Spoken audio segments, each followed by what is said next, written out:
માંગણીઓ લઈને હડતાલ પર ઉતરવાના છે। વિવિધ પડતર માંગણીઓ છે તેમની અને તે માંગણીઓને લઈને તેઓ હડતાલ પર જશે।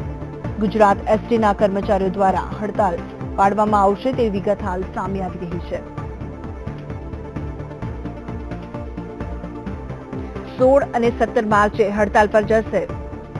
આ અંગે વધુ વિગત સાથે જોડાઈ ગયા છે અમારા સંવાદદાતા મયુર મેવાડા। મયુર, જણાવશો શું વિગત છે આ અંગે હાલ? ચોક્કસ બીજી વાત કરીએ તો જે એસટી બસ કર્મચારીઓ છે તે તમામ લોકો 16 અને 17 તારીખે હડતાલ પર ઉતરવાની જે ચીમકી આપવામાં આવી રહી છે। ખાસ તે લોકોની જે પડતર માંગણી છે કે જે કોન્ટ્રાક્ટ બેઝ ઉપર જે ડ્રાઈવરો અને કંડક્ટરો ચાલી રહ્યા છે તે લોકોને કાયમી કરવામાં આવે। તદુપરાંત ખાનગી જે કંપની હોય છે તે કંપનીને જે કોન્ટ્રાક્ટ પદ્ધતિથી શરૂ કરવામાં આવી છે તે બંધ કરવામાં આવે।